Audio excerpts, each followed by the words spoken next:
Oi, viajantes da vida! Bem-vindos ao Mediunidade em Foco. Vamos continuar estudando obsessão e desobsessão? Nesse capítulo nós vamos pensar alguma coisa muito interessante. No capítulo anterior, o espírito Viana de Carvalho chamou a obsessão de parasitose. Ou seja, como se um parasita, um outro ser, se juntasse ao enfermo para poder dele sugar, tirar as energias e causar a enfermidade. Então, da mesma maneira como nas ciências médicas, nós conseguimos tratar melhor, evitar as epidemias, evitar as parasitoses. Quando nós entendemos qual é o agente delas, quais são as causas, o que é que permite que uma parasitose se instale, na obsessão é a mesma coisa. Se a gente compreender a causa da obsessão, vai conseguir evitar. E já tem um ditado antigo que diz assim, prevenir é melhor do que remediar. No caso da obsessão, então, isso é muito sério. Evitar que ela se instale é muito mais importante, é muito mais fácil do que tratar dela depois de instalada, principalmente se ela chegar aos estágios mais graves. Então a gente precisa começar a entender o seguinte, o que é que causa obsessão? Hoje, no capítulo de hoje, basta-nos o capítulo 23 da segunda parte do Livro dos Médiuns. Nós vamos ficar com Kardec. Claro que existem outras obras importantes, mas para a gente entender de forma simples a causa das obsessões e o que move os seres desencarnados ou encarnados, os espíritos inferiores, a tentarem prejudicar, causar mal aos outros seres, a outros espíritos, nós vamos ficar lá no Livro dos Médiuns mesmo. É material suficiente para esse tempo curto de vídeo. E aí nós vamos perceber o seguinte, Kardec foi muito preciso, ele foi muito sábio. Estudando um monte de situações de obsessão, ele percebeu o seguinte, olha só, lá no capítulo 23 da segunda parte do Livro dos Médiuns.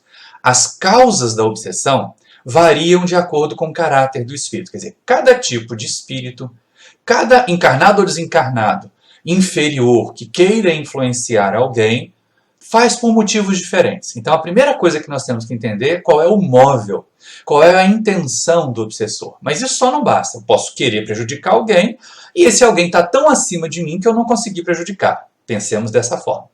Às vezes, diz Kardec, é uma vingança que ele exerce sobre a pessoa que o magoou nesta vida ou em existências anteriores. Primeiro motivo que leva alguém a querer obsidiar o outro.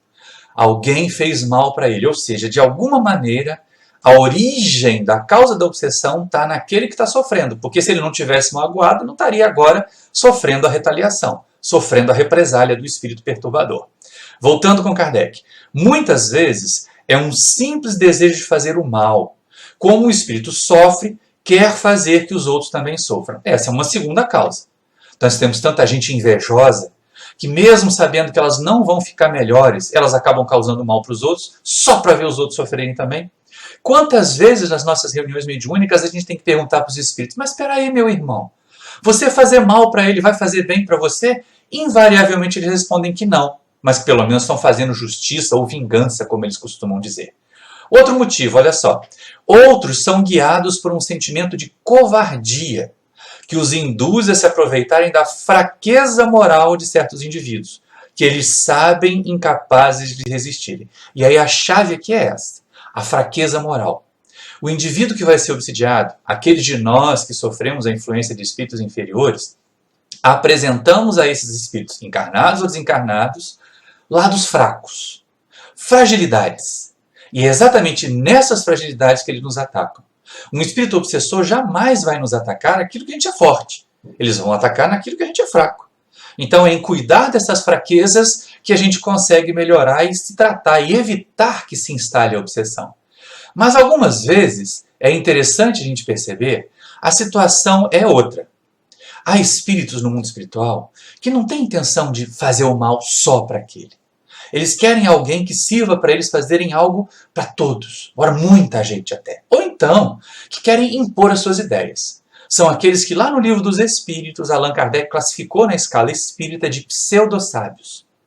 Eles acham que sabem, e porque acham que sabem e são orgulhosos, querem que os outros acreditem neles.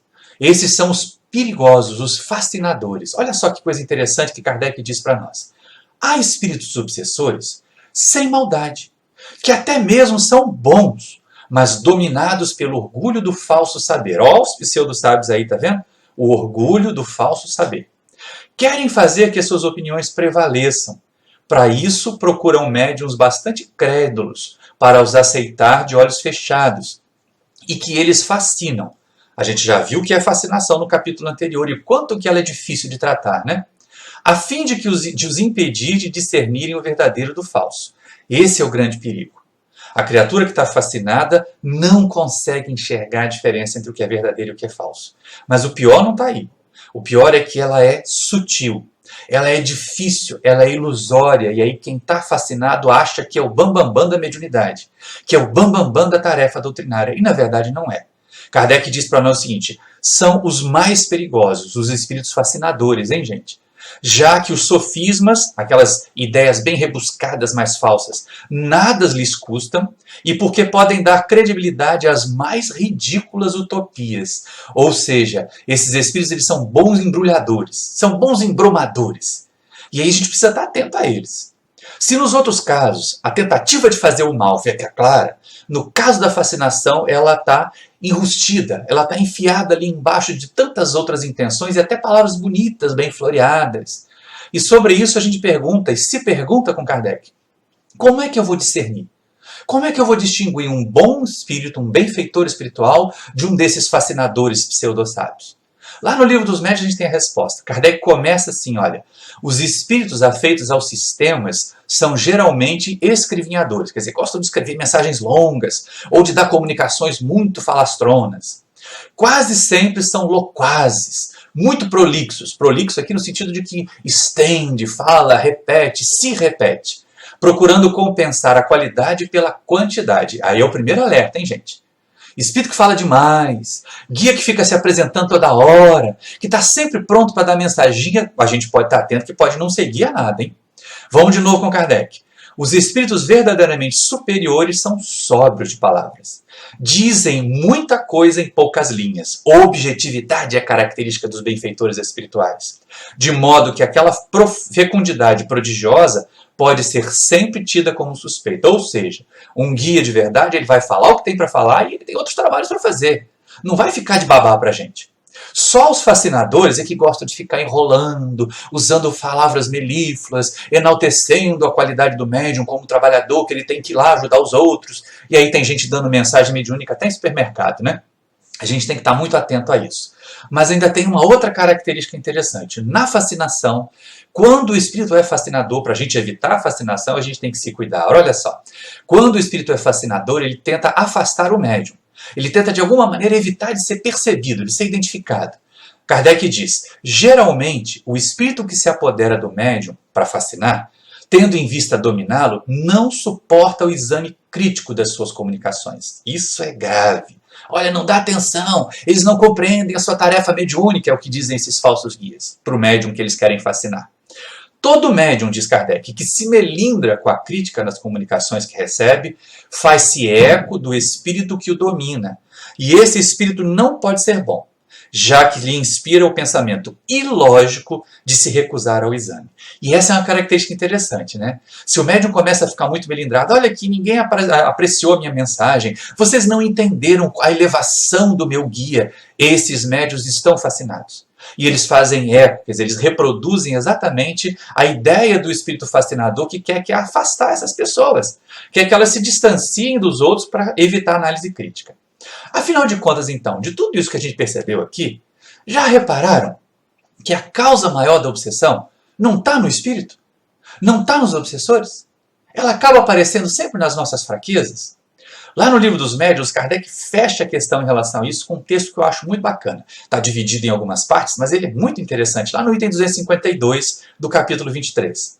As imperfeições morais do obsidiado constituem quase sempre um obstáculo à sua libertação. Então, olha só, gente. Ninguém é alcoólatra porque é obsidiado porque é alcoólatra. Ninguém é dependente químico porque é obsidiado, é obsidiado porque é dependente químico. Nenhum de nós permite ou sofre a influência de espíritos inferiores se não apresentar para eles umas tomadinhas onde eles podem se plugar, onde eles podem se conectar com a gente. Kardec prossegue. De tudo quanto foi dito acima, e é um longo texto, esse item 252, de tudo que foi dito acima, tiramos um ensinamento de grande importância. Olha, vamos a isso, hein? O de que as imperfeições morais dão ensejo à ação dos espíritos obsessores. Ou seja, combater a obsessão é combater as nossas imperfeições morais. E que o meio mais seguro de nos livrarmos deles, dos espíritos obsessores, é atrair os bons, pela prática do bem. Não apenas aquela caridade dá coisas, hein, gente? Mas é a prática do bem em nós. É um desejo de mudar aquilo que está imperfeito em nós. E fazer o bem é a melhor maneira de desenvolver boas qualidades para substituir as más, né? Então, olha só, voltando com Kardec aqui, ele agora vai dar para nós uma dica muito interessante. Sem dúvida, os espíritos bons têm mais poder que os maus. E essa é uma dúvida que muita gente tem. Algumas vezes acusam a casa de ser fraco, de o guia de ser fraco. E, na verdade, são eles que não estão ajudando os benfeitores espirituais. Kardec prossegue. Porém, os espíritos amigos só assistem aos que os ajudam, mediante esforços que fazem por melhorar-se. Então, para evitar a obsessão, a gente vai dar uma mãozinha para os amigos espirituais, para os nossos guias que querem nos ajudar, fazendo esforço para melhorar. Tentando fugir dessa ideia falsa de que nós somos vítimas, coitadinhos, tão bonzinhos e os espíritos é que são atrasados. Não, eles só se ligam a gente porque eles encontram em nós fraquezas morais, imperfeições morais às quais podem se ligar. Isso pode doer no nosso orgulho. Isso pode mexer com a nossa vaidade. Uma vez, numa reunião de estudos de mediunidade, lá no Centro Espírita Paulo de Tarso, a gente levantou essa questão, que está aí no Livro dos Médiuns. E alguém ficou muito aborrecido e disse, eu não concordo não. Eu conheço uma família muito boa e que mesmo assim é obsidiada. Será? Allan Kardec fez a mesma pergunta para os amigos espirituais. Lá nesse item, na questão 2, do capítulo 250, do item 254, do capítulo 23, ele pergunta, mas tem pessoas que são tão boas e mesmo assim não conseguem contato com os espíritos bons e são obsidiadas. E aí os espíritos respondem assim, isto é uma provação. Pode ser um teste. Mas eles prosseguem. Aliás, isso é que põe a pulga atrás da nossa orelha, hein, gente? Aliás, quem te diz que elas não trazem o coração manchado de certo mal? Que o orgulho não domina um pouco a aparência de bondade? Haverá na Terra alguém que possa dizer-se perfeito? Essa é uma questão que a gente tem que levar em conta.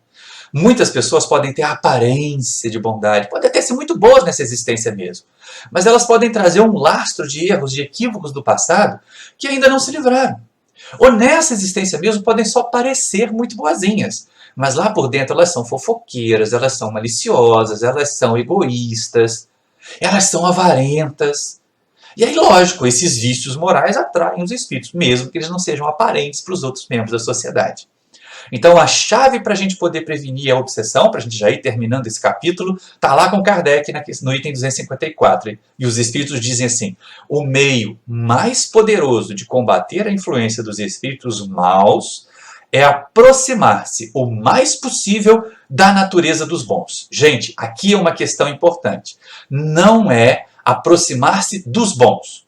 Não é a gente ter um amiguinho espiritual de estimação, um guia protetor de estimação, um guarda-costas espiritual. Não. A maneira mais fácil de nós nos livrarmos da obsessão é nós aproximarmos a nossa natureza, que ainda é imperfeita, da natureza dos espíritos bons. Então é combater as nossas imperfeições morais para evitar que a obsessão se instale. É isso que vai nos ajudar e ajudar muito. Serviu para você de alguma forma essas orientações do Livro dos Médiuns? Você conhece alguém fascinado, como a gente viu no texto anterior, que fica aborrecido quando alguém não dá crédito às comunicações mediúnicas que recebe? Você conhece alguém que está aí dando comunicação de espírito à torto e à direito, na fila do banco, na banca de frutas na feira, e acha que isso ali é a grande mediunidade, que ele tem a sua missão de tarefa mediúnica? Ele já pode estar fascinado e nem percebe. Então vamos prevenir. Vamos evitar, assim como as doenças do corpo é mais fácil evitar do que tratar, com relação à obsessão é mais fácil evitar do que tratar. Nós vamos encerrando essa tarefa, porque no próximo capítulo nós vamos tratar da desobsessão. Fique conosco, aguarde aí que vem mais material, mais estudo sobre obsessão. Eu te peço que se inscreva no nosso canal, que acione esse sininho que está aí embaixo, que deixe o seu like se você gostou do nosso material. Se não gostou, pode deixar o dislike. Também te peço que faça o favor. Diz para nós, comente aí embaixo por que você não gostou desse capítulo ou não tem gostado dos nossos vídeos. Desde já eu te agradeço por estar conosco até agora. Muita paz. Tchau, até o próximo vídeo, tá?